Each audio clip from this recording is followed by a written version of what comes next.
Good evening and welcome to the Marion City Council meeting for Thursday, November 9th.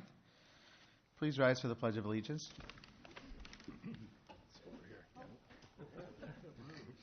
I pledge allegiance to the flag of the United States of America and to the republic for which it stands, one nation, under God, indivisible, with liberty and justice for all.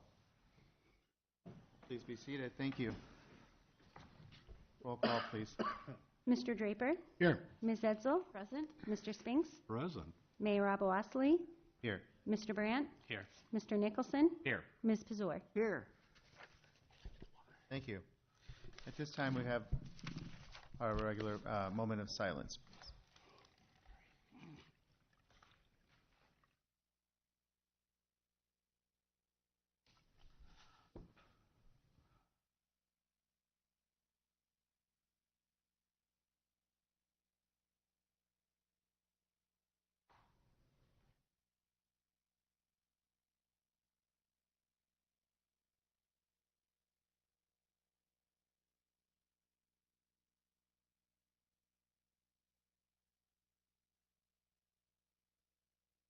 Thank you. We have two proclamations this evening. I'll come down for those.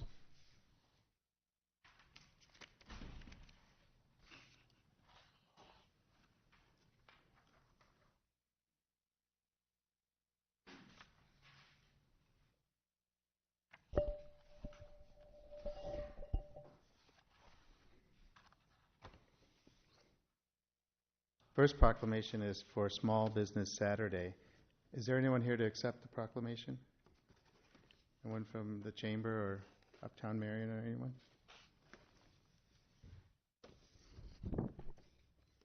Anyone from our business community here? Come on up and accept it.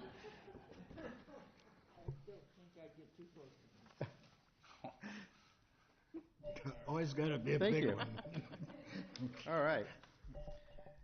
Whereas the City of Marion, Iowa celebrates our local small businesses and the contributions they make to our local economy and community. According to the United States Small Business Administration, there are currently 28.8 million small businesses in the United States, representing 99.7% of all businesses, and are responsible for 63% of net new jobs created over the past 20 years. And whereas small businesses employ over 49% of all employees in the United States, and whereas 89% of consumers in the United States agree that small businesses contribute positively to the local community by supplying jobs and generating tax revenue, and whereas 87% of consumers in the United States agree that small businesses are critical to the overall economic health of the United States, and whereas 93% of consumers agree that it is important for people to support the small businesses that they value in their community. And whereas Marion, Iowa supports our local businesses that create jobs, boost our local economy, and preserve our neighborhoods. And whereas advocacy groups, as well as public and private organizations across the country, have endorsed the Saturday after Thanksgiving as Small Business Saturday. Now, therefore, I, Nicholas Abowassily, Mayor of the City of Marion, Iowa, do hereby proclaim November 25th, 2017, as Small Business Saturday, and urge the residents of our community and communities across the country to support small businesses and merchants on Small Business Saturday and throughout the year. So, weird. There we go. You got a good picture here.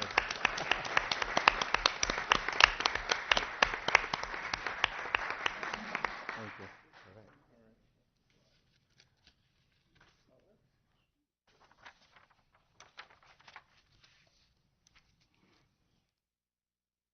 Our next one is for Human Rights Day. I know we do have someone here today to accept that. The chair of our Human Rights Commission, Steve Mosher. Anyone here from the commission would like to come up? You're welcome to. No? Okay. One over here. All right. Whereas Human Rights Day is observed every year on December 10th, the day the United States National General Assembly, the United Nations National Let's start over. Whereas Human Rights Day is observed every year on December 10th, the day the United Nations General Assembly adopted in 1948 the Universal Declaration of Human Rights. And whereas this year, Human Rights Day kicks off a year-long campaign to mark the 70th anniversary of the Universal Declaration of Human Rights, a milestone document that proclaimed the inalienable rights which everyone is inherently entitled to as a human being, regardless of race, color, religion, sex, language, political or other opinion, national or social origin, property, birth, or other status. It is the most translated document in the world, available in more than 500 languages. And whereas, thanks to the Declaration and states' commitments to its principles, the dignity of millions has been uplifted, and the foundation for a more just world has been laid. While its promise is yet to be fully realized, the very fact that it has stood the test of time is testament to the enduring universality of its perennial values of equality, justice, and human dignity. And whereas the Universal Declaration of Human Rights empowers us all, its principles enshrined in the Declaration are as relevant today as they were in 1948. Now, therefore, I, Nicholas Abouasli, Mayor of the City of Marion, Iowa, do hereby proclaim December 10, 2017 as International Human Rights Day, and urge citizens of the City of Marion to stand up for their own rights and the rights of others. We can take action in our own daily lives to uphold the rights that protect us all, and thereby promote the kinship of all human beings. Let's stand up for equality, justice, and human dignity.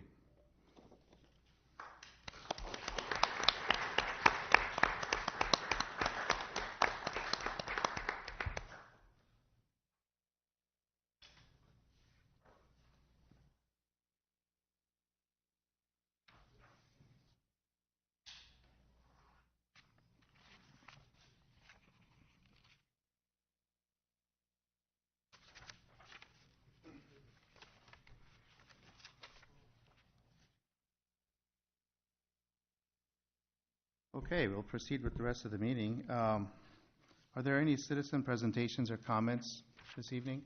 Anyone here to address the council on any issue that is not on the agenda? Yes, sir. Please come forward and state your name and address. And also, we have, I always had one here as a sample, but we have a card to fill out with your name and address. You've done that. Perfect. Thank you so much. My name is Joshua Lovejoy. I live at 2100 10th Avenue. Oh, I'm sorry. Can you redirect the mic so we can hear you? Sorry, it's Yes. my first time. Yeah, no, it's my fault. I didn't do That's that. okay. So, yeah, Start over. please. Okay. My name is Joshua Lovejoy. I live in Marion, 2100 10th Avenue, and my daughters go to Marion School, and one goes to Vernon, one goes to FMI. Well, they walk home every day when it's nice out, and I didn't know it until last night that the crosswalk between 18th Street and 19th Street, there's no light there anymore. I just didn't dawn on me. I was sitting at the intersection because I actually picked them up yesterday, sitting at that intersection by KFC, and I was like, man, this traffic's terrible. And one of them said, well, welcome to our world. I'm like, why don't you just use a crosswalk? It doesn't work. Well, why didn't you tell me it didn't work, that type of thing. Well, anyways, and then I was talking to them about it, and then they said that, well, a lot of their friends use that too, and it's like playing Frogger across that road right there. I was wondering if we can get the light hooked back up there. Can we address that? Yeah, Thank probably you. last year about May, the lights got taken out by an oversized load of semi. And at that time, we reported to council, and we did reach out to the school district to see whether or not they felt that should be a school crossing, because that's why that was there. At the time, they did not feel it was necessary to reinstall it. So with the corridor improvements, everything like that, we were going to take a look at it, I believe, see if we needed to put it back in. Up till this point, we have not gotten direction on that. So From the school district? yeah, we reached out to the school district. So- They didn't feel that it was necessary to have that there. But if the council feels that we should put it back in, we'll need to have a discussion. We can do about that on our own without We direction from can, the school yeah, district. but that crosswalk itself was requested by the school district at one time. And then when it was Yeah, it's actually a school- inadvertently taken out yeah. by the truck, it wasn't put back because they didn't At the feel it time, was the school necessary. district didn't feel that should be a school crossing. So it's there strictly for a school crossing. Did they say their reasoning why it shouldn't be a school crossing? Not at that time. I believe at the same time we were doing the safe routes to school work. And so during that time, they also did a review. They didn't identify that as a school crossing either. But if the council wants to direct staff to do it, we definitely could do it. But Mr. Lovejoy, you're saying that other students were complaining about it, or Correct, yeah, and then, like, it's just, you know, the crosswalk's there, but there's not a light, so, I mean, they're timing it, and it just, you know, it's dangerous to me, you know, it's 7th Avenue, and they're going back and forth, and I work in Cedar Rapids, so I can't, you know, Sure. pick them up. And another thing, if we could put it back up, could we maybe get a full light set instead of just that one blinking red light, maybe? Maybe, I mean, Okay. I don't want to be too picky, but And Your Honor, I believe at that time, the school district said they'd identified, I believe it was 13th Street as the primary crossing for the school. So, but we can reach out to the school district, see if they've changed their maybe we stance. should look Yeah. into it further and. Yeah, I'll reach out to the superintendent to see what they feel. thank you very much. Thank you. Thank you very much. Appreciate you bringing that to our attention. Thank you. Your Honor, considering Francis Marion is on 23rd Street, 22nd Street, 23rd Street, that's a bit of a walk to go to the 13th Street and then double back. So I definitely, and that was the one that cut off the electricity in that whole part of town for hours. Yeah, that's right. They'll have to double back to Walgreens and then cut down and then go all the way back to. Exactly. So Exactly. four blocks down. I forgot to tell you that. Sorry. So thank you very much. You're welcome. You guys have a good evening. Thank you. Thank you. Thank you. I say there is nowhere to cross Right. from 13th all the way to 31st safely. So it might be look into putting it back. I'll reach out to the school district. I'll get back with you next meeting. So. Okay, thank you, Ryan. Anyone else address the council? Yes, ma'am. Hi, Please come forward and say your name and address. my name is Susan Foster. My address is 2745 Highland Drive. I have a prepared statement, if that's okay. Please. I've been a member of this community for over 2 years. I moved to Marion to settle in, and when the time came to retire. Presently, I work as a medical assistant, which means I'm a woman of very modest means. But everything I have, and everything I ever will have, I've put into my home. I've got a lot tied up into that. So I was careful when I bought it. There's a green space behind me, and that's what sold me on the house. Because in spite of needing to live in town, because I am on my own, so I need like someone to clear the roads and garbage pickup, I can't live out in the country. I do need some green space around me. I'm not in the best of health, and I really would like to look at something besides walls when I look out my window. It was important to me. So when I purchased my home, I checked with the city of Marion and my realtor, and I was assured that the land behind me couldn't be subdivided or sold separately. No home would ever be built there. The green space would stay as a buffer against urban blight. However, recently all that changed. The property at 3851 29th Avenue was sold. There isn't going to be an extra house built there, and the land's not going to be subdivided, but the person that bought that property is going to build a garage. In fact, they're in the process of it right now. When I left for work this morning, there were some stakes and like little flags. I spoke to the gentleman that owns the property. I left a message for him. He called me back, and apparently after I spoke to him, he got on the phone and got a crew out there, and they're like moving dirt. They're going to build. And apparently what he's fixing to build there is a garage that's over 4,000 square feet. It's going to have 17 feet or 16 feet tall walls, and it is right in my backyard. It's, I don't know, is it going to be used as a garage, a shop, a storage facility, a little hobby business to sell, trade, or collect antique cars? I understand this gentleman used to own a business, and he likes to collect cars, antique cars. Is it going to be a place to perform mechanical work on vehicles? Now, I don't have the exact figures or the diagrams or the paper copy evidence, but I do believe there is a safety and economical concern regarding the construction of this building. Having a mechanical shop behind a house in the middle of a subdivision can create health and safety concerns for everyone. Everyone in the neighborhood, not just me. There is concern of chemicals and volatile substances being used, the real possibility they may not be effectively or properly disposed. There'll be no one to monitor that, as it's a private hobby shed. That's 4,500 feet as well as 16 feet tall. There's quite a bit of water that flows through that back parcel. It was not suitable to build on back in the day, so it was left green. But now suddenly, with extra wide footings and some other rigging, it's going to be fine and not cause any issues with the watershed for all the homes and the properties that surround it. There is a significant amount of underground water table, and with this particular build, that can become polluted easily, damage the soil, the storm sewers, and all the homes and properties that rely on those can also be affected adversely. This is not only could have an everlasting or a long-lasting economic consequence on the property values of our homes, but also endanger the lives of our families. It is my understanding a permit's already been issued, but I ask that the council consider suspending it and conduct an inspection to be sure that our health and safety are not in danger.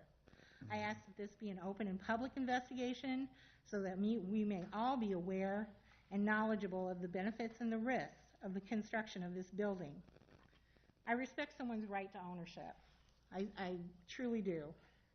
And they can use their property how they wish, but it shouldn't be at the expense of their neighbors or all the people around them. I didn't buy a home in the small business district of Marion. I bought a home in a neighborhood, in a place where people have their houses, not 4,000 square foot garages. I respect someone's right to, as I said, to use their home as they wish. Marion is a growing concern. I understand that. It's a good place to live and raise children, but we should be invested in the conservation of our community, not just its exploitation. Thank you all very much for your time and consideration. I very much appreciate it, and I hope to hear some news soon. Thanks. Thank you for coming. I know you sent us emails. I did. So I have a couple of questions. So do you know how it's intended to be used? I talked to him today, and apparently he lives. Please come to the microphone, because people listen to the meetings. I'm sorry. I spoke to the gentleman today, and apparently they lived 5 blocks away, and he wanted me to understand the difficulty it is to find property that would sustain that large of a building in town. But did he tell you what he wanted to use it for? Yeah, he said he wanted to put cars in there and fix cars and put her around, and he's retired. He used to own a garage. So is that legal in that kind of a use in the zoning there? If he's doing it for his own, if it's not a business, operating a business, then yeah, that would be provided. It's an A1 district. Zoned A1? Yeah. And within the A1 district, that kind of a use is it's allowed. As long as it's not a business, then he's able to do that on his own private property. And I assume he got a building permit, so the size of the building, the type of building, all of that checked out as far as being permissible. Yeah, we Dave Hockett in the planning department has reviewed the site plan. The building department's reviewed the site plan. It was issued on November 6th, and it meets the setbacks. We're aware of the easements that are on the property for stormwater, and it meets the standards. Well, where they're building, I've lived there for 2 years. Where this building is going up is very swampy. Every time it rains, that just settles in, and the water. The gentleman that owned the home before had a hard time mowing it because it would probably be ankle deep in water after a rain, and then he had to wait for it to dry out. But I can't understand how just putting some footings in there is going to change that. But it could very much change the direction of that water. And then will it end up in my basement or my neighbor's basement? Or will it run down the hill into the people's house there? We have a cul-de-sac that butts up against it, and then the streets are in like an L shape. So his backyard is literally in my backyard. Instead of like having a buffer of 2 yards, this building is right there where my yard is. I don't understand how this could be legal, and I'm sure someone that trades and collects cars, there's going to be some business going on there. I mean, it may be a private business, but there's definitely going to be some commerce going on. You were just guessing at that. Well, I am, but you have to And do something if to it bring wa- the cars in. If it was, would that be legal? No. No. So then you would have a right to complain about that, I suppose. But the building will already be up. I mean, we have such Sure. a little green space left. We're building houses all over our fields, and as a necessity, we're growing. But this space obviously was designated to stay that way. It should have never been built on to begin with. And I mean, when I bought the house, that's what they told me. And again, I But should have I covered think you all said- my bases. I don't mean to argue with you, but I think you said that you were told it couldn't be subdivided Yeah, or sold that's what I separately. said. I should That's have a covered separate all my issue bases. from someone being able to build a building on the parcel that is perfectly legal within the zoning code. So there's not much the city could do about that. Now, the water issues and those things, I don't know if that's something we could look into to make sure that it's all meets the requirements, but And when they went out there, was there any standing water? That I don't know. Because there's standing water there quite a bit. Well, I really think that it would be better to nip it in the bud right now. I've been watching too much Andy Griffith. But rather than wait until the building was up and then have that whole problem. When I needed to build a garage, I couldn't put it where it was a waterway through my backyard. It had to be away from that so that the water. So that's what I was saying. As long as Stormwater. You think that's utilities? Engineering look at it. I mean, for the city to be able to do anything about it, there has to be something within our means course. to be able to do something about it. It's not being subdivided. It's not being sold separately. It's The other concern that I had, I'm sorry, I mean to interrupt you. The other No, concern that I had is this is like maybe an 1,800 square foot house, and then they're building a 4,500 square foot garage. I mean, I realize that Yeah. I've only lived in Marion for 2 years, but from where I came from before, you could not build a building bigger than your home for a garage. I think probably those restrictions are not as stringent in the A1 district, correct? I mean, I think That is correct.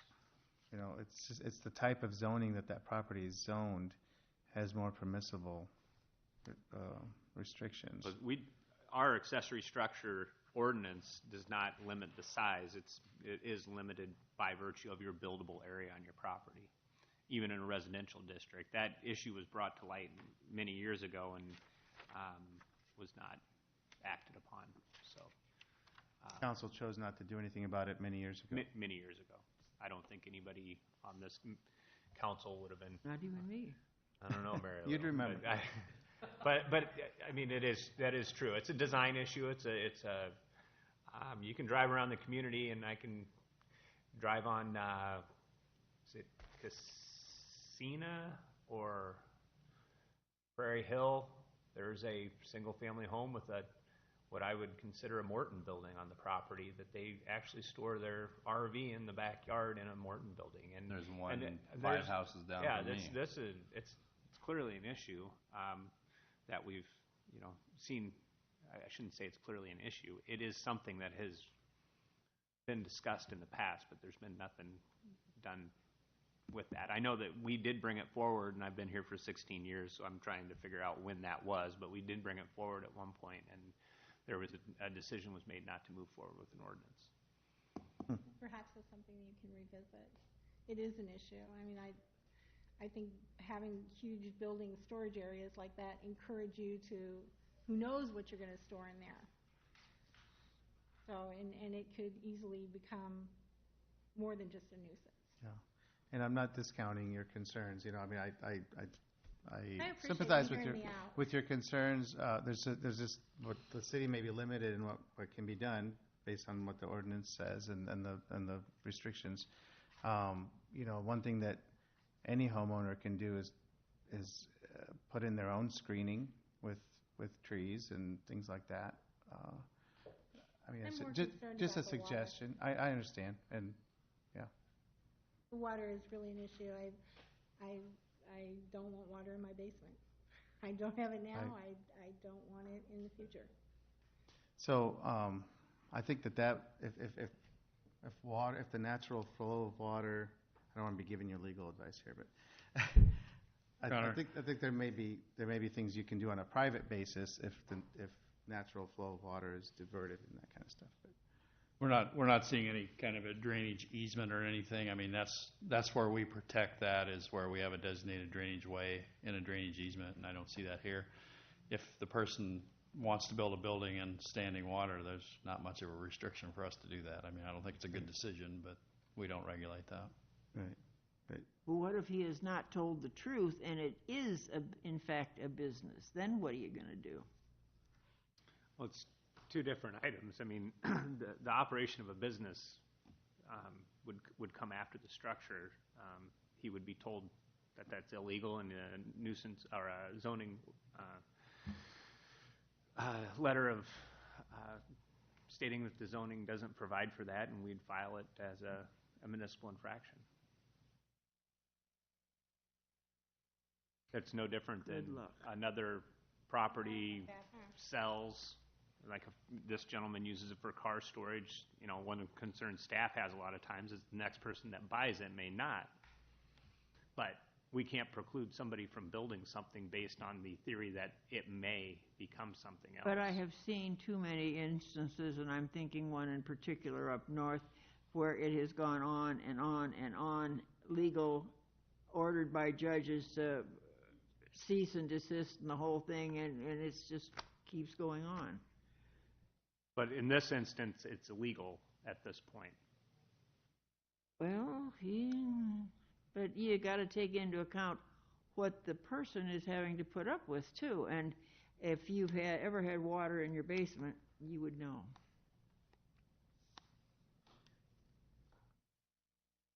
Not fun.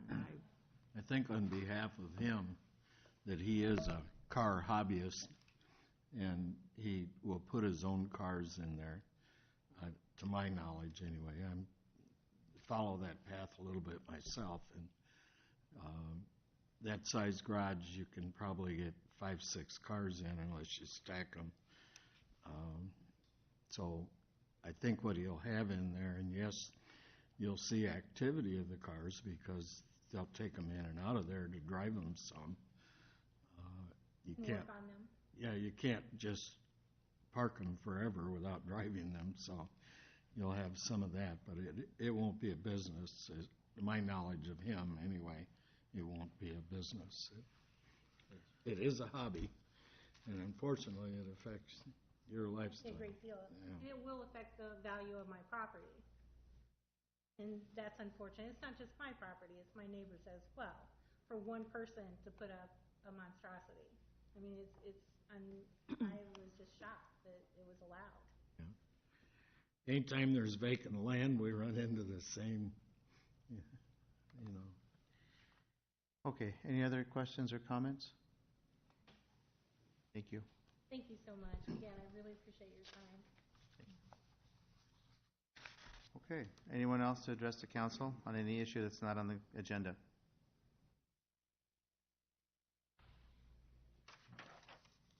Okay, seeing that there's none, we'll move on. Consent calendar. Your Honor, I'd like to make a motion to approve items number 1 through 43, including resolutions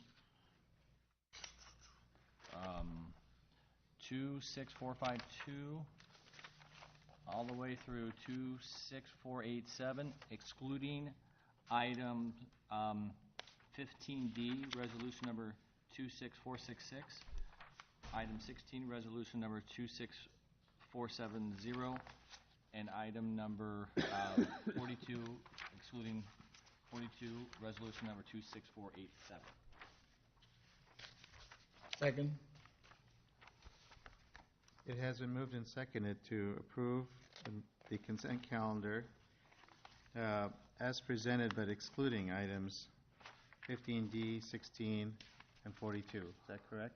I recommend that, scratch the 42. That one I don't think was supposed to be pulled out. That one, that was my, 15D and 16. yeah, 15D and 16. So, Those are being removed for separate consideration? correct.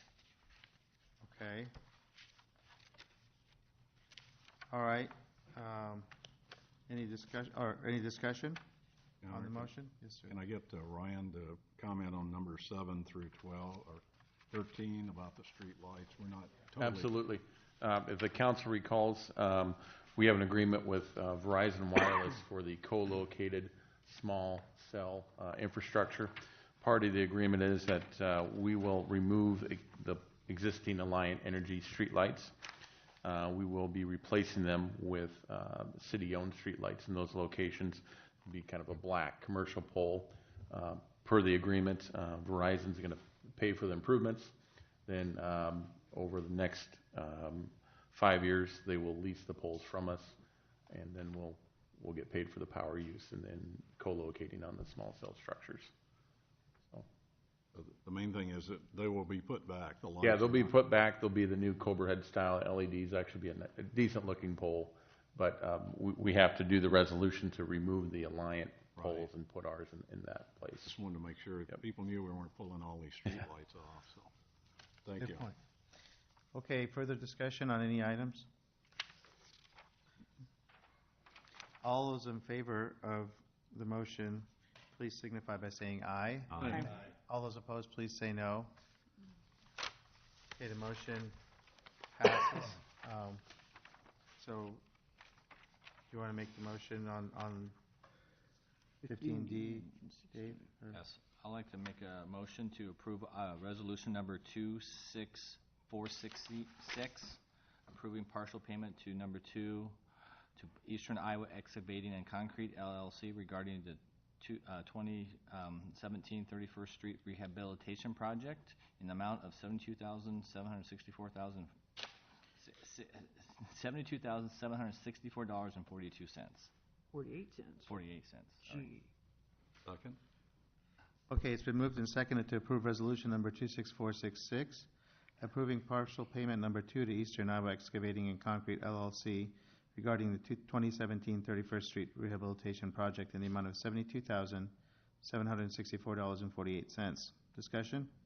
Yes, Your Honor.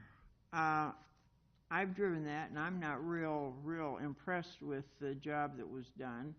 I was told that it was going to be roughed up so that it would be easier to drive on in the winter, but it just seems that where areas that have been cut, because they have to cut so that it doesn't all break up, and I understand all that, but those edges have broken off. And what's going to happen in the winter when water gets in, which it will, and if you've studied these things, water expands when it freezes, and that whole street is going to be torn up just by the fact that there is no covering to keep the water out, and snow, and it will happen. The people that I've heard from are just not real happy with that. Any comment on that? Or?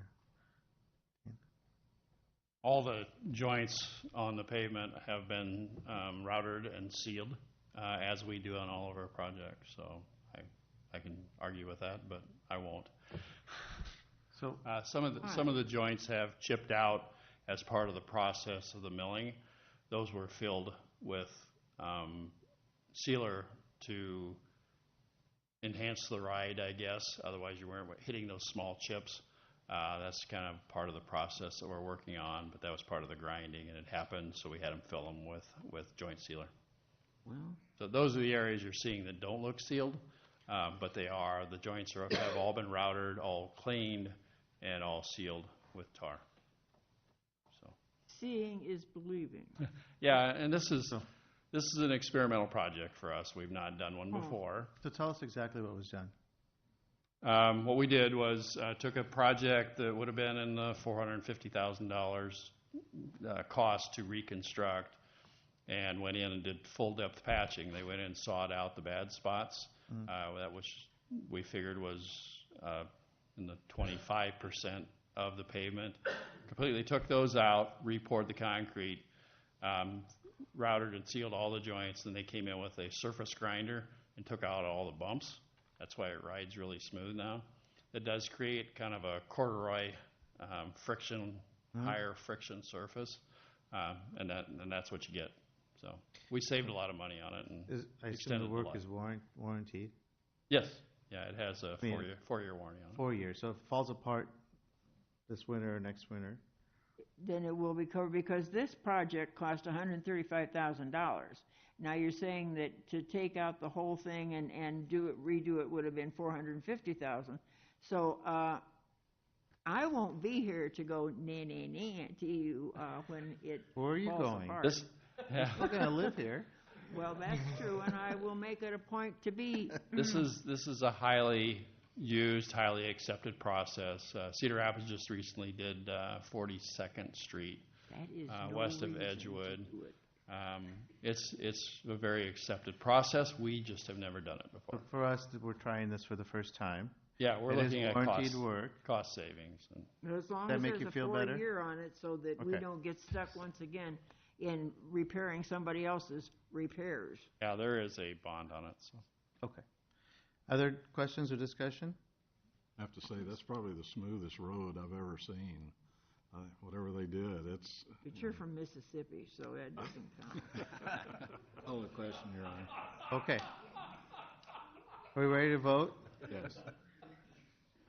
All those in favor of resolution number 26466, please signify by saying aye. Aye. All those opposed, please say no. No. We have one no. The motion passes. Number 16. I move we approve resolution number 26470, accepting the 2017 31st Street Rehabilitation Project, NSI. Second. Okay, it's been moved and seconded to approve resolution number 26470, accepting the 2017 31st Street Rehabilitation Project. Discussion? Yes, Your Honor. As long as there's a four-year warranty on this, did you say? There is a bond on it. Typically, that's a 4-year on pavement. So if it falls apart, then they'll come in and redo it at their expense, or? It has to fall apart in a sense that the way they constructed it was not to the specifications of the project. So we would have to prove in any of our projects that they were negligent in some way in the construction of the project. Well, I don't know. I'm just against this, accepting this, because it's not going to work. Hey, I'm as much of an engineer as you are, Dan. What the heck? I was going to say, is that what? What's it based on when you say it's not going to work? Experience and having seen other streets, and also knowing that do not trust water. That's all. Okay. Each of those patches has been doweled into the adjacent pavement on a regular basis all the way around the entire patch. So there's a lot of steel in there. There's a lot of transfer of load from pavement to pavement. So there's more steel in that street than there is any of our other streets. So should hold it together. Well, I've eaten my words before. It doesn't bother me, but I would just as soon forestall having to redo the whole thing. So that's. Other discussion? Okay. All those in favor of resolution number 26470, please say aye. Aye. All those opposed, please say no. No. We have one no, and the motion passes. For the next portion of the consent calendar, I'm turning over the gavel to Mayor Pro Tem. Your Honor, I move to approve items 44 through 50, which includes resolution 2000, $26,488 up to and including $26,492. And move to approve those Second. items. Moved and seconded, discussion.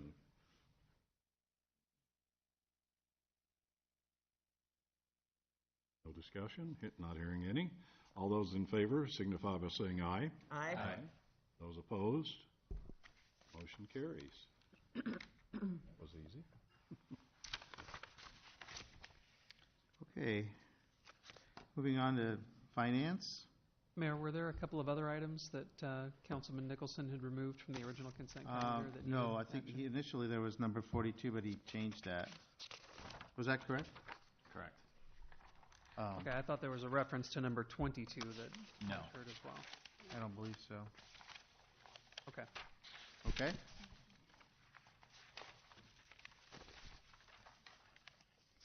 Ready for finance? Thank Your you. Honor, I have a motion which I have a comment before I make, and that is that we all should thank the hard work that the Civil Service Commission does towards producing lists. And my motion is to receive and file a certified list for police officer. Second? It has been moved and seconded to receive and file the certified list for police officers. Discussion?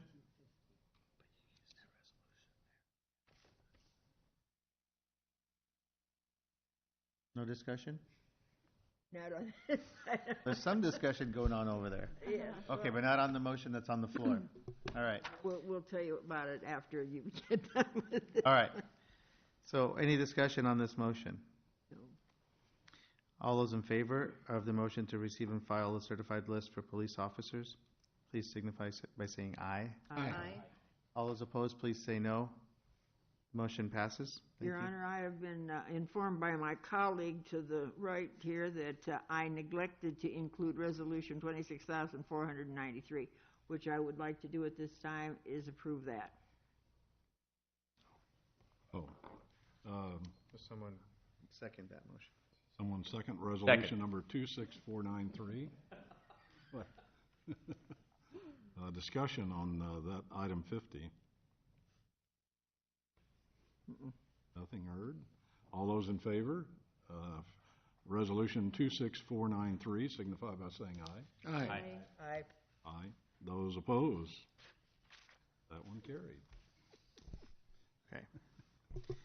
Ms. Etzel. This is motion to receive and file certified lists of the data analyst.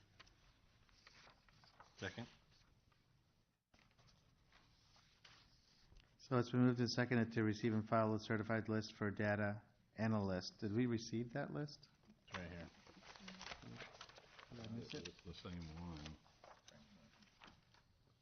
Did I get it? That's it. Data analyst. Oh, Data but it's the same. Yeah. We will be getting the other one. Okay. That was a clerical error. Okay.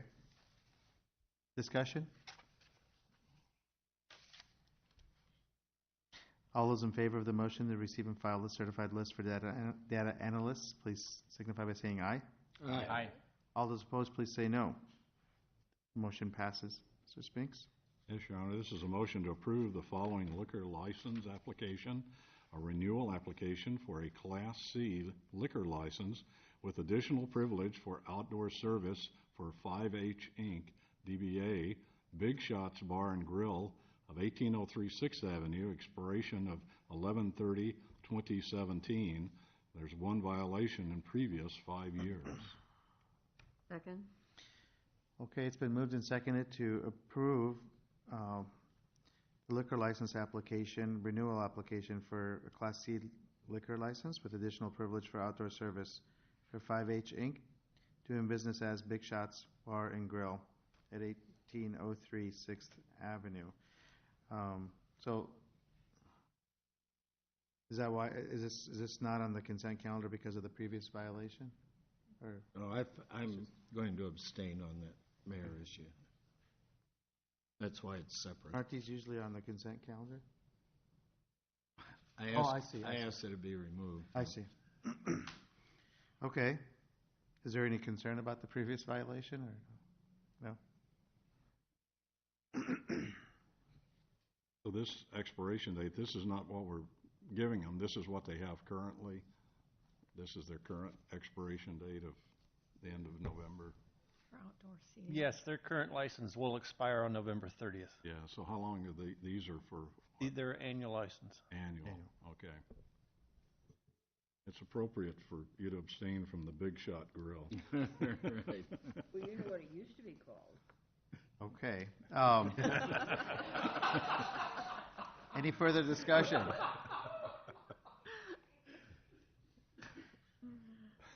Not from. All those in favor of the motion to renew the application, please signify by saying aye. Aye. All those opposed, please say no. Abstaining? Yes. We have one abstention. Motion passes. Thank you. On to police and fire. Mr. Brandt. Oh, yeah, sorry. I make a motion to approve ordinance number 1729 relating to 17-29 relating to the use of fireworks. Second consideration. Second. It has been moved and seconded to approve ordinance number 17-29 relating to the use of fireworks. Discussion. Any discussion? Yes, sir. This changes from the original ordinance on the use of fireworks to limit it to 2 days only, one being the 4th of July and the other being the 31st of December. And I think that even still is excessive, and I will continue to vote no. Okay. Further discussion? I will also note that I'll be voting no consistently with the initial vote on this. I think this is much better than what we had, but I still feel that based on the experience we had, it's not, this type of activity is just not meant to be in an urban area with people in close proximity to each other and houses. It's just, even with completely legal use within the boundaries of all the rules, you can't avoid impacting neighbors in a negative way. So, okay, other discussion?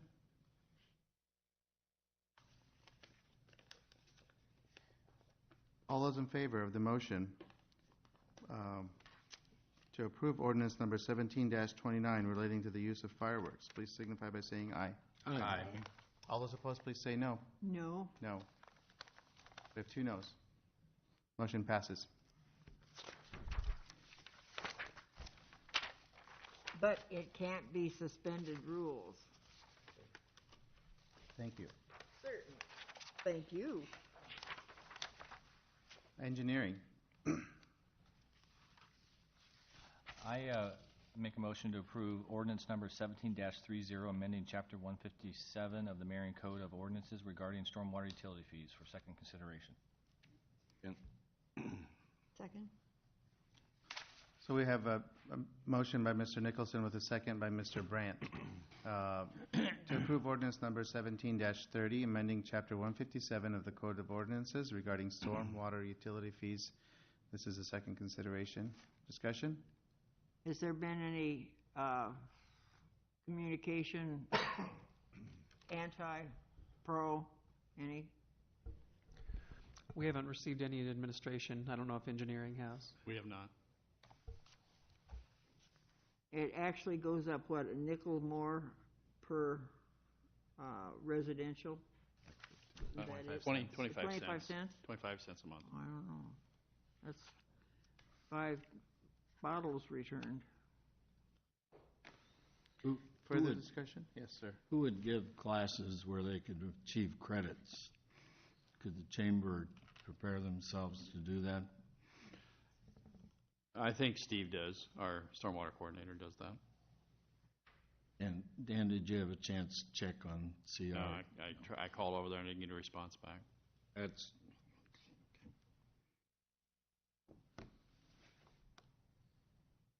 Further discussion? All those in favor of ordinance number 17-30, please say aye. Aye. All those opposed, please say no. No. We have one no and the motion passes. Ms. Pazur? Yes, okay, Your Honor, I move to approve ordinance 17-31, amending chapter 63 of the Code of Ordinances, establishing the speed limit on Albernet Road as 45 miles per hour from Tower Terrace Road to the northern city limits, except that area from 400 feet south of the Oak Ridge School Drive to 400 feet north of Echo Hill Road, which shall be 25 miles per hour when children are present, and remove code section 6G, and this is the initial consideration. Second.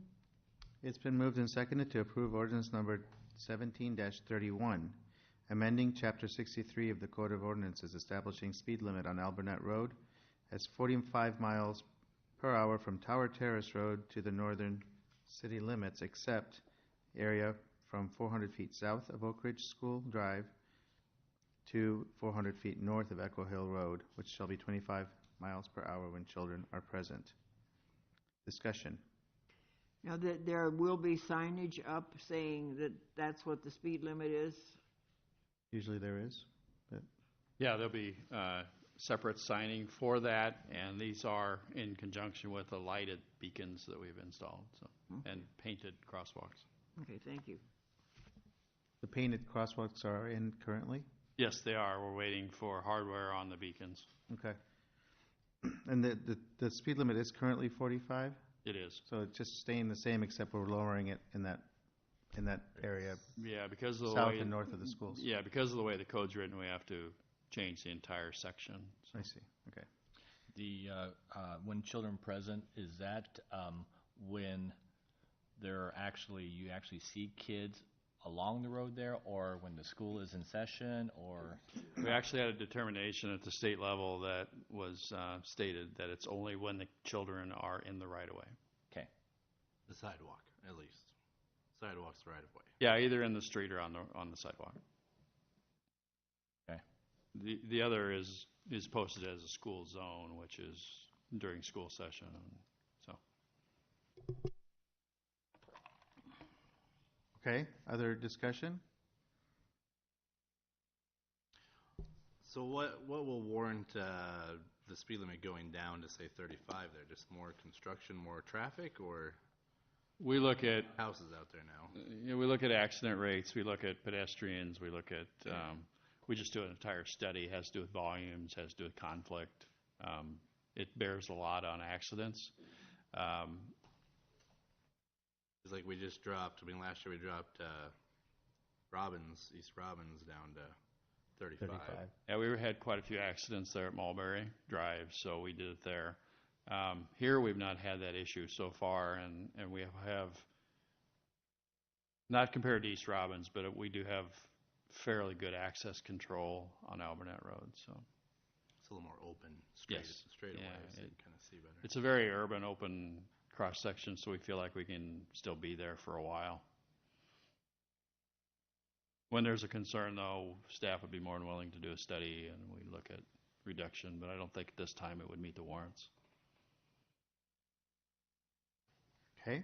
Other discussion? Okay. All those in favor of ordinance number 17-31, initial consideration, please say aye. Aye. All those opposed, please say no. Motion passes. Your Honor, I have resolution 26,450, approving the final plat and memorandum of agreement with Glen Rock Farms, 7th edition, located north of Pear Drive, west of Winslow Road, Fraser Investments, Inc. Second. Okay. Moved by Mr. Draper, seconded by Ms. Etzel, to approve resolution number 26450, approving the final plat and memorandum of agreement for Glen Rock Farm, 7th edition, located north of Para Drive, west of Winslow Road. Discussion?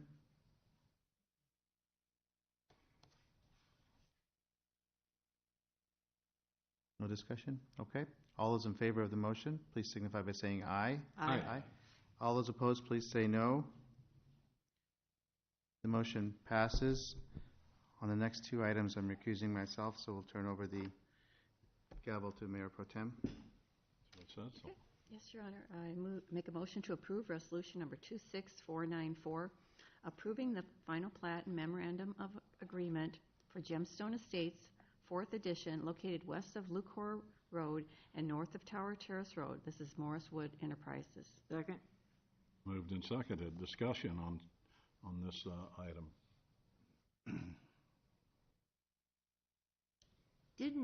Wasn't there a provision in there for a commercial area too? If I remember. Oh, Tom? Over on the other side. Not on Gym Zones, no. Not in this one? Okay. North of Tower Terrace. Okay, but Morriswood has a provision for a commercial area South of Tower Terrace. Yeah. south of it. Okay, But on thank the you. east side of the core. On the other side of the core. But it's in that general area. Yeah. Any other questions then? Okay, all those in favor of Resolution 26494 signify by saying aye. Aye. Those opposed? Motion carries. Councilman Brandt.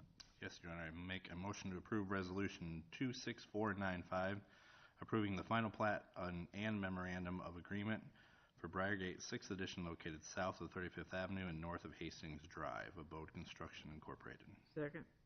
Moved and seconded. Discussion.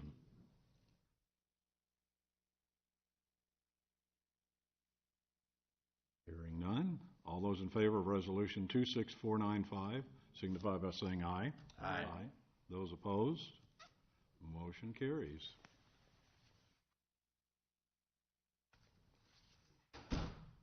Nicholson is next. Your Honor, I'd like to make a motion to approve ordinance number 17-27, approving request to rezone property located north of Highway 100 on either side of 44th Street from undesignated to A1 rural restricted in the city of Marion for final consideration. Second?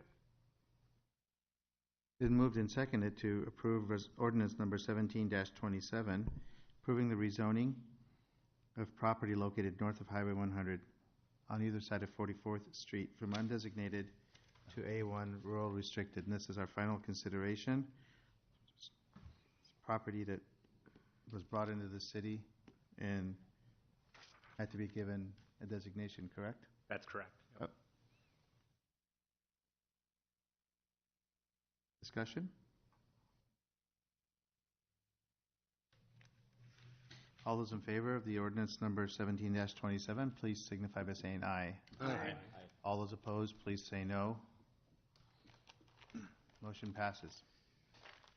At this time, we have a public hearing regarding the request to amend the future land use map of the Marion Comprehensive Plan from single-family detached residential to single-family attached residential to rezone property located northeast of Lucor Road and southeast of Indian Creek Road from A1 and undesignated to R2 and PDR. So at this time, the public hearing is open. Is there a presentation on this? Yes, Your Honor.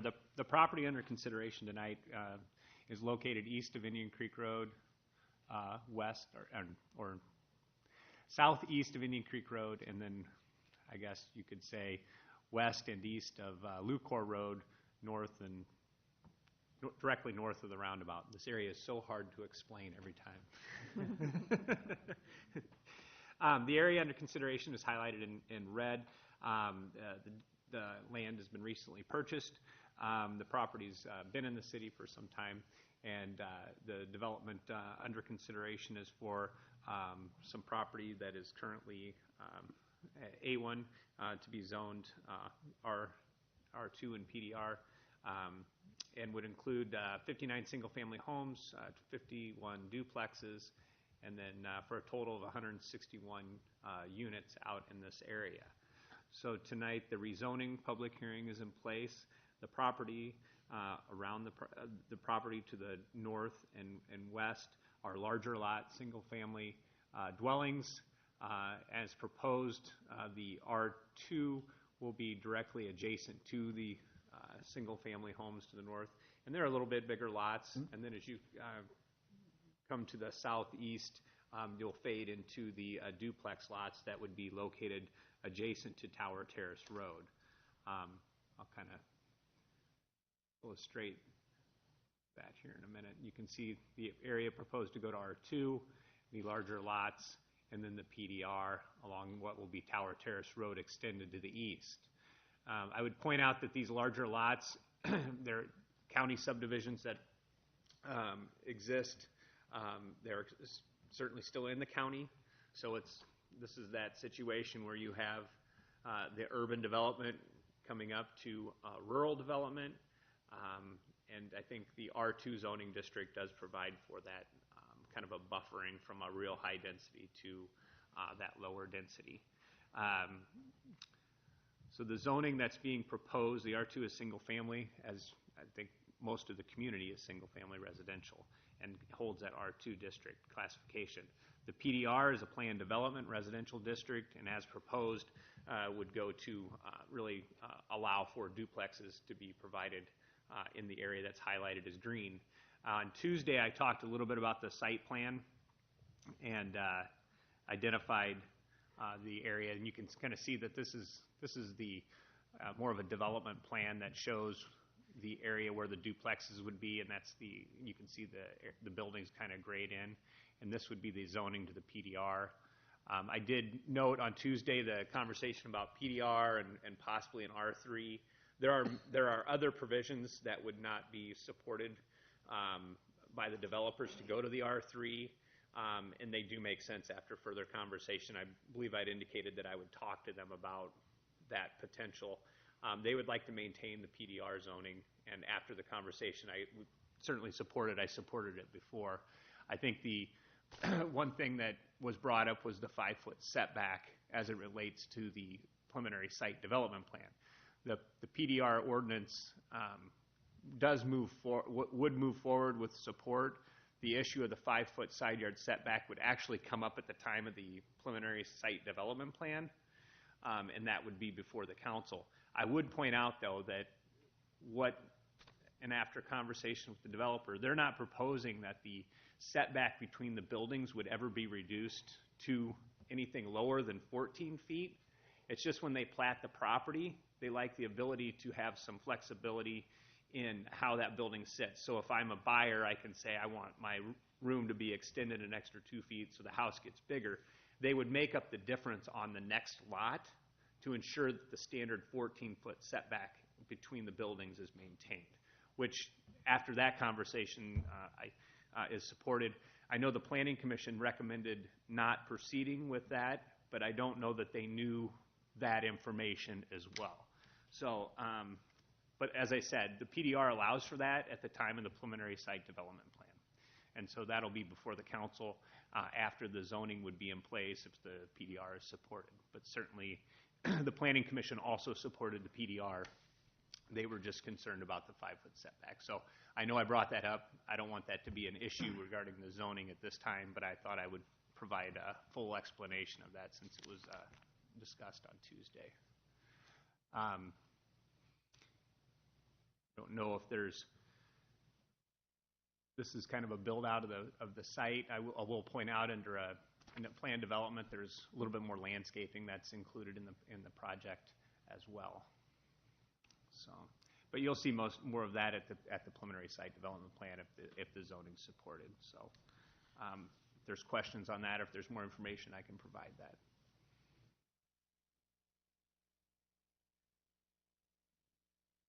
Is there anyone here to speak in favor of this project or this measure?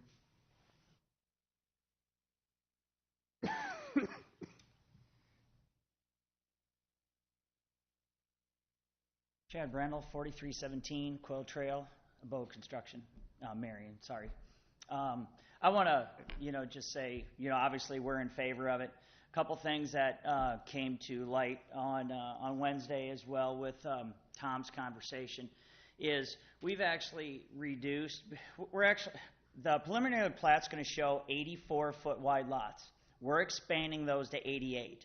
The plat itself that we're going to show tonight won't reflect that just because we didn't have time to change it, but we'll get that, for the final plat. So we're going from 84 to 88. We're actually losing 5 lots, so across that whole, the PDR section. So we are expanding those out, and then to Tom's point, we are going to maintain that 14-foot buffer there. It just gives us the flexibility.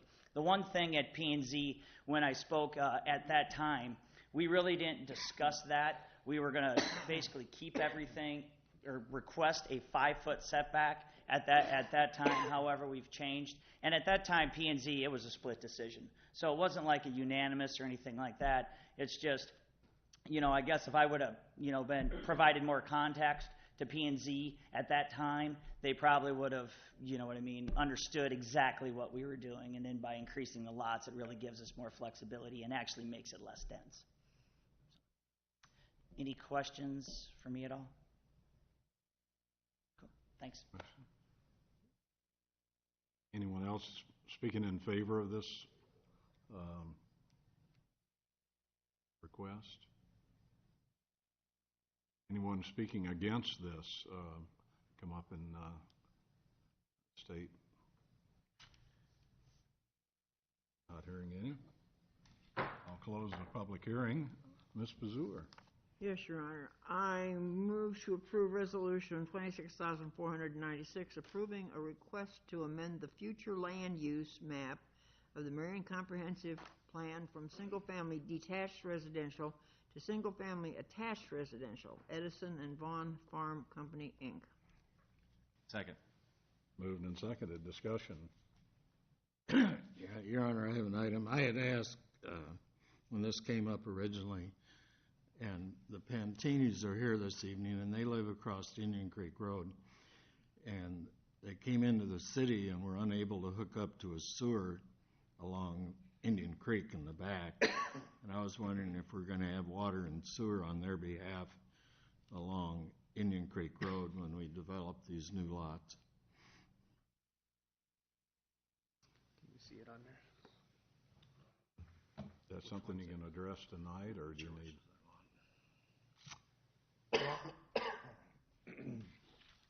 Trying to figure out which lot theirs is.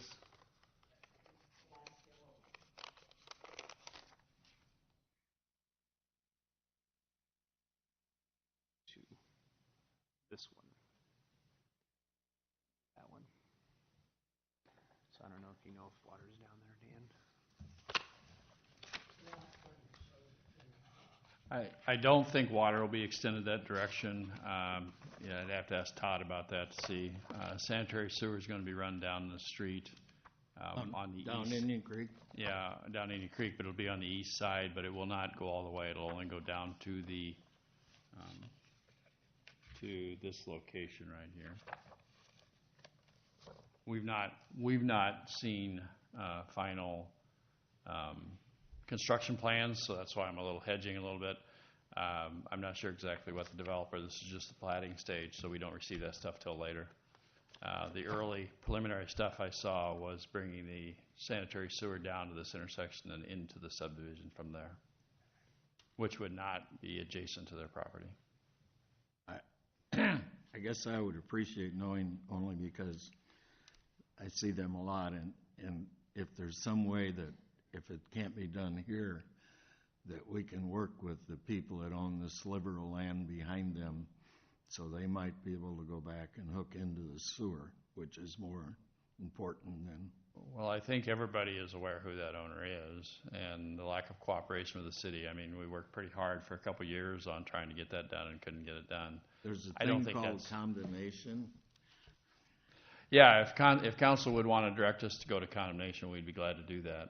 That's about a year process, but that is an option for us. So, thank you.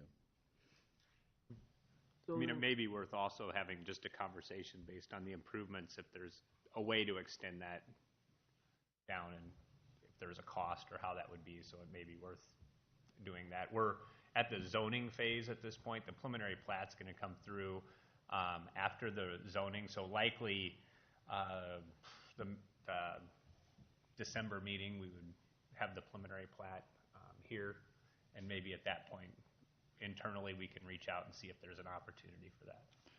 Once completed, the sewer is a public sewer and would be available to hook into, whether it's down the street a little ways or not. But Okay. Tom's right, we can look at, somebody'd have to cover that cost, but it could be possibly extended farther But at west. least they will know then that what. Yes. Okay. Thank you. Right, thanks. Any other questions on this one, 26-496?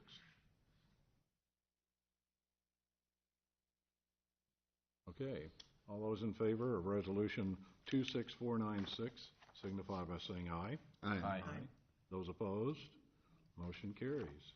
Mr. Draper. Your Honor, I have ordinance 1732, amending the Code of Ordinances to rezone property located northeast of Lucor Road and southwest of Indian Creek Road from A1 to undesignated R2 PDR. It's the Edison Vaughn Farm Incorporated, and it's the initial consideration. Second. It's moved and seconded. I know you had a objection to the on Tuesday about the closeness of these buildings. Oh. Is that address for you okay now? That makes sense, yeah. Okay, Happened there. Yes. I'm Yeah. good. You're good. Yes. We knew that, but we. Yeah. All right, any other questions then on this ordinance? You have something, Dave, or? No, I was concerned when I first read about the 5-foot setback, but I'm fully, satisfied with What they're gonna maintaining do. the 14 feet and how they're going to do Yeah. that. I really appreciate that clarification, because that was concerning to me, visually thinking that 5 feet between each was going to be, whoa, but I'm okay with it, so. Well, it's 5 and, I mean, it's 10 total, So, but, yeah. but 10, even 10's Yeah, pretty close. yeah, it is, so. Okay, any other questions? If not, all those in favor of ordinance 17-32 signify by saying aye. Aye. And those opposed? Ordinance, let's see, that was our initial consideration. Let's see. Thank you. Can you come back in? Welcome back.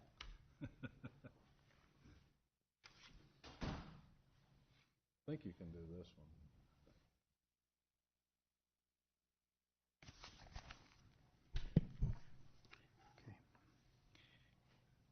This time we have another public hearing on the proposed amendment to the 29th Avenue Urban Renewal Area.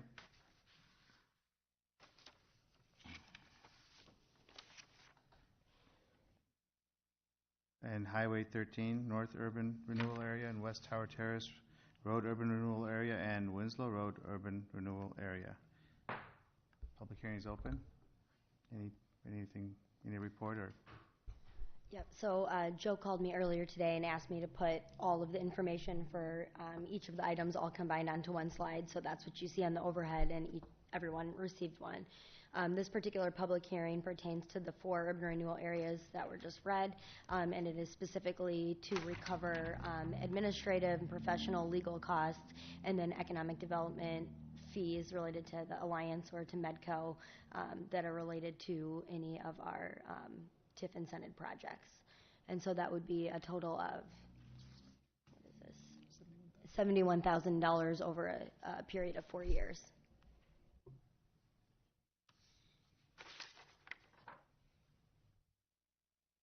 Okay, anyone here to speak in favor of this measure?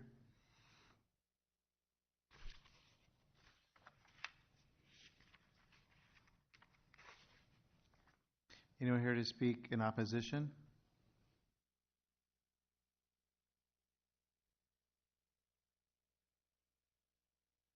Okay, the public hearing is now closed. Yes, Your Honor, I make a motion to approve resolution number 26497, approving urban renewal plan amendments for the 29th Avenue Urban Renewal Area, Highway 13 North Urban Renewal Area, West Tower Terrace Road Urban Renewal Area, and Winslow Road Urban Renewal Area. Second. It's been moved and seconded to approve resolution number 26497, approving urban renewal plan amendments for the 29th Avenue Urban Renewal Area, Highway 13 North Urban Renewal Area, West Tower Terrace Road Urban Renewal Area, and Winslow Road Urban Renewal Area. Discussion? None? Appreciate you putting those together, because that makes it a lot easier to see what's going on. Okay, all those in favor of the motion, please signify by saying aye. Aye. All those opposed, please say no. Okay, the motion passes. This time we have another public hearing on the proposed amendment to the Collins Road Extension, Urban Renewal Area. Public hearing is now open. Anyone, do you need to say anything about this? I Go can. ahead. Yep. So again, this amendment to the Collins Road Extension Urban Renewal Area allows the city to recoup expenses related to economic development for admin, legal, and then econ development support fees in the amount of $425,500 up to that amount over a period of 4 years. Additionally, the state requires that an urban renewal area is amended before any development agreements are authorized in that area. So it also provides for the authorization of 4 projects. There will be additional public hearings, which will be held on the 21st of November, and then separate consideration for those development agreements at that time. And those projects are Marion Process Solutions, Legacy Manufacturing Phase 2, KTRO, and then Genesis Equities, the contractor condos. Each of those projects has come before council in the past, and I'd be happy to go into greater detail in any of those if you'd like me to at this time.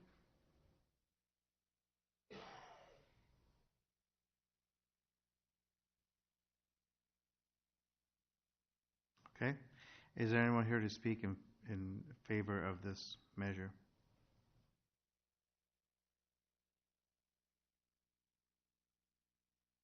Anyone here to speak in opposition? Public hearing is now closed. Yes, Your Honor, I make a motion to approve Resolution 26498, approving the Urban Renewal Plan Amendment for the Collins Road Extension Urban Renewal Area. Second.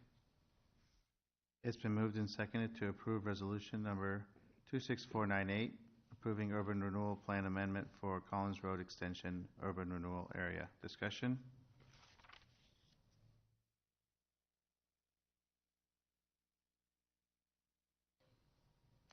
None? All those in favor of resolution number 26498, please signify by saying aye. Aye. All those opposed, please say no. And the motion passes. Tracy, mark me down as an abstention, please. Thanks. At this time, we have another public hearing on a proposed amendment to the Central Corridor Urban Renewal Area. The public hearing is now open. Okay, so the Central Corridor Urban Renewal Amendment also allows us to recoup the fees that we discussed for the previous 2, and this one would be in the amount of up to $193,500, also over a period of 4 years. It also provides for the authorization of 2 projects. Those hearings will also be on November 21st with individual considerations.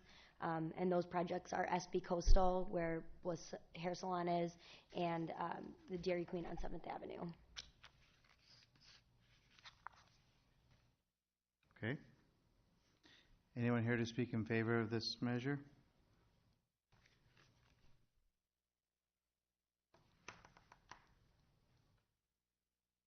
Anyone to speak in opposition?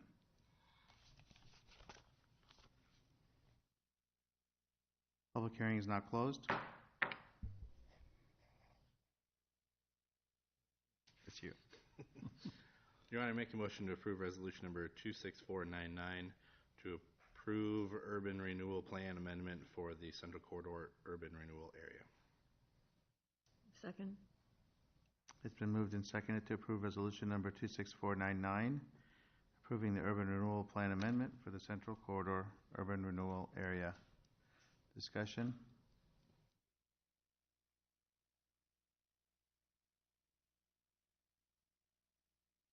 Okay. All those in favor, please signify by saying aye. Aye. All those opposed, please say no. Motion passes, and put me down as an abstention on that one too. All right.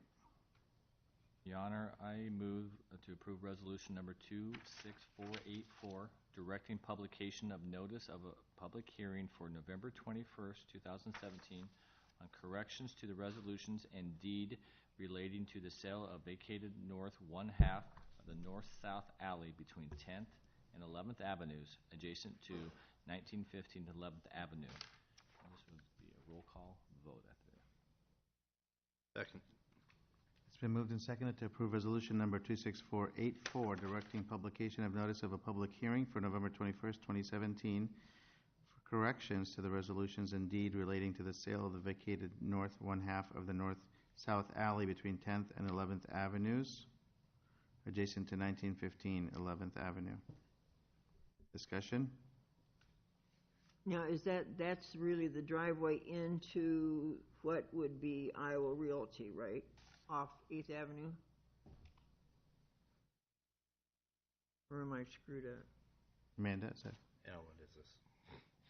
Yeah, an alley, but I mean, it's Excuse an me, entrance. this is actually more appropriately addressed to legal than to the administrative staff. sorry. I can't tell you specifically where on the map this occurs, but I can tell you why it's necessary to do it.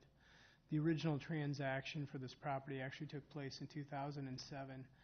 The deed in the original documents just had an error in the legal descriptions of them. We can't simply just correct them. We have to go through the whole process over. So all we're really doing in this is correcting the legal description in the transfer that took place 10 years ago. I apologize because I've got the wrong location in my head, so Okay. disregard. Is the property being sold right now? Is that why this is being? That I'm not sure about. I just know that we were directed to go through and correct the legal description that was already in the documents, and that I know that we have to go through the whole notice process all over again to clear the title.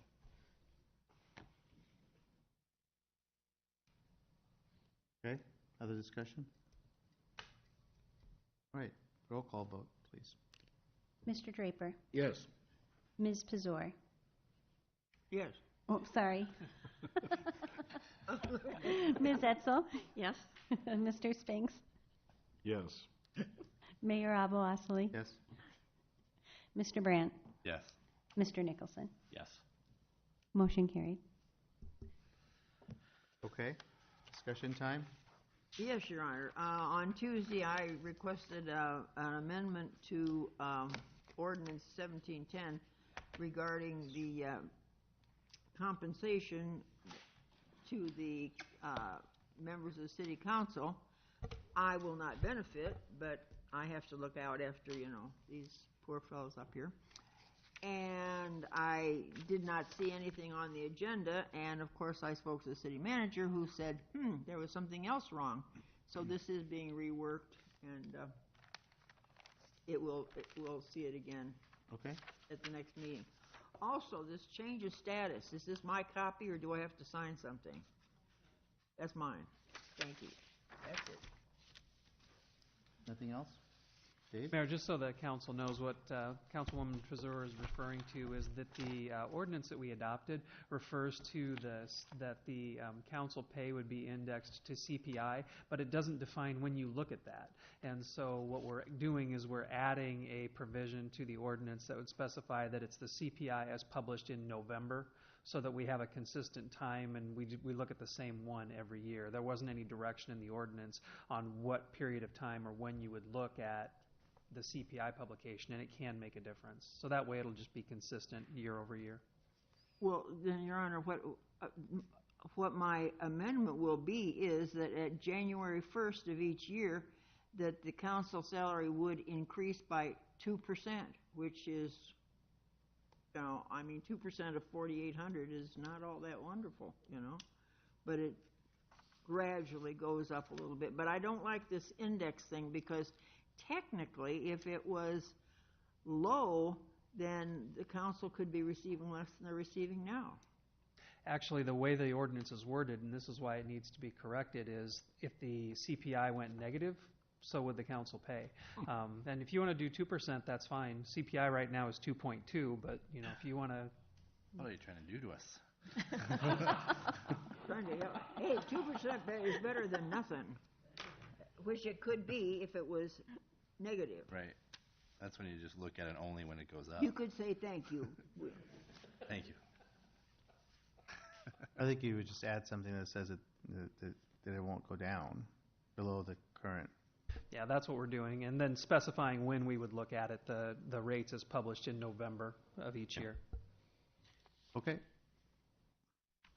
Dave, nothing? No.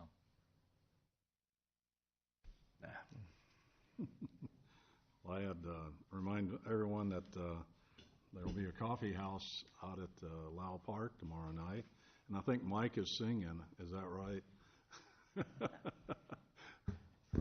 I do not sing very well or play the guitar very well, so I think Tom will do a better job. Yeah, but anyway, it's 7 o'clock tomorrow night, and they're always really, really good music there. And then the other thing is, like Mary Lou said, there's a change of status sheet, and that's kind of sad for me, 10 years on council, and I wanted to thank the staff and everything for what a great job, it's been a pleasure to work with you guys, so I'm going to miss you.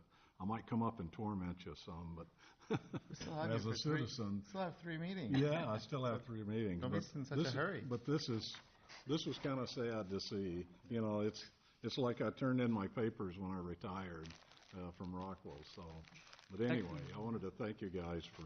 No quartet this time. Technically, it's 4 with strategic planning on Saturday. That's right. Yeah, somebody reminded me of that. But anyway, thank you guys. You've been great. Yes, ma'am. Mayor, Paul has some. He's got as long as my voice will hold out on me a minute, first of all, I would like to salute Lieutenant Slug Pazur. That comes from a third-class petty officer, so it is Veterans Day on Saturday, so enjoy it and respect everybody who's been there. Yeah. I can't help but to mention the election and congratulate Randy. I didn't call for a recall, by the way. That was a rumor. I think it's important that, you know, we go along as a city, and 7% of the people voted, which is disappointing. But it makes you wonder, or my side of it is, that 93% of the people are satisfied with what's going on. So look at it from either direction.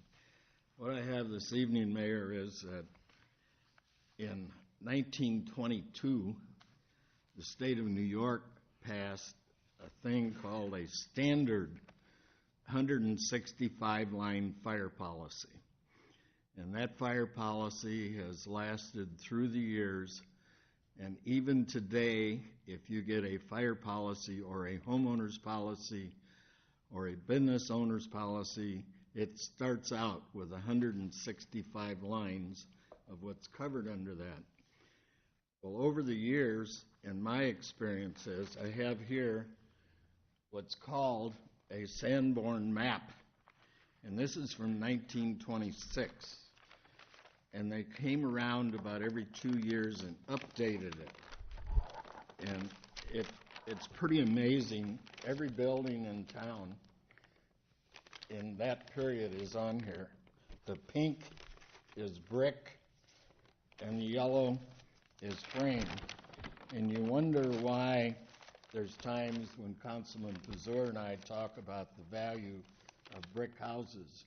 There aren't that many of them. So what would happen with this map would be, prior to computers, we as an agent would write a property on here, and we would measure it because it is all to scale, and we would figure the premium and issue the policy.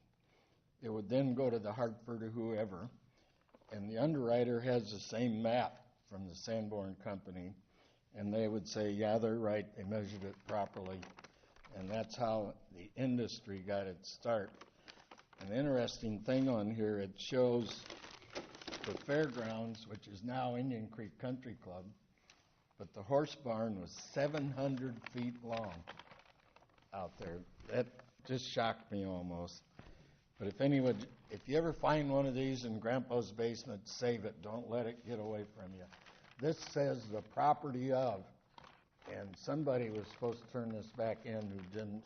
Can't think of who that would be. But it's a valuable piece of our history in here. That's all I have here. Thank you. First thing I have is who's in charge of clocks around here? needs to be set to the right time. It's not so much who's in charge, but we have to find someone really tall. Last Saturday, 2 Saturdays ago, and Paul joined me. I had the first coffee with the mayor event out at Hy-Vee, which I'm doing on the last Saturday of every month now. Just another thing that we're doing that I've decided to do to, again, be more accessible, available, although we are very accessible by every means possible. One more thing, to meet people and hear their concerns and hear their ideas. Had some great discussions. I would say probably most of the people I talked to out there were in the seniors category, and I'm happy to report they're very happy and very satisfied with what's going on in their city. Sure, they had some questions, they had some ideas, some issues, but in general, it was great discussions, and we really had a lot of fun. So I'm looking forward to doing that again next month. I even went back out there last Saturday, did some brainstorming with them for the community visioning. So came up with a couple of good ideas out of that. Earlier this week, I met with the Cub Scouts troop out at Hills Bank, and I was amazed at these sixth graders, the questions they were asking me about city government and leadership, and just they floored me with the questions that they asked. Really bright kids, and I really enjoyed that. I love doing that stuff, and it was a lot of fun. And yesterday, I represented the city at a roundtable discussion, along with Mayor Corbett and Mayor Bennett at CRBT in downtown Cedar Rapids, and there were probably 50 business leaders in the room, and I can just tell you that I was very proud to be representing Marion. The level of respect that Marion has, the level of attention that Marion has now, and because of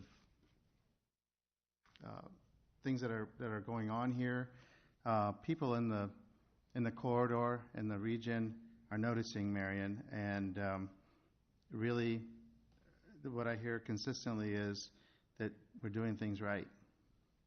And when you're hearing that from people in Cedar Rapids and other places, and they say, you guys are really doing a lot of good things out there, you're doing things the right way, it validates what we're doing, and not that we're doing it for that, but it's nice to hear it and to see that people are noticing.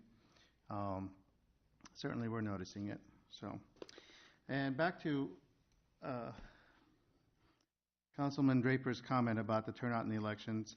I appreciate your positive outlook on it, but it is a bit disappointing that we don't have more people turn out, and it's kind of a timely thing with Veterans Day coming up, because our veterans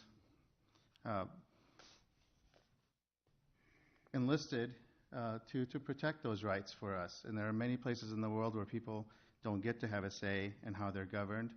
They don't have a say in their daily lives. There's many places in the world where the law doesn't exist to protect people and to serve the people. The law exists to perpetuate the power of the rulers. There's places in the world where people don't have the right to dissent and to make their voice heard. We have all those rights here and all those protections, and it's because people were willing to fight for that, and whether or not they lost their lives, they were willing to lose their lives for it. So we should all honor that, and I hope everyone honors Veterans Day this weekend, and thanks veterans whom you know and whom you meet, and appreciate their service. So are there veterans among us here today? Thank you all for your service. So that's all I have. Correct. This weekend, on Saturday, there will be no office hours at the library for city council because we have strategic planning. So, okay? Have a great week. Thank you.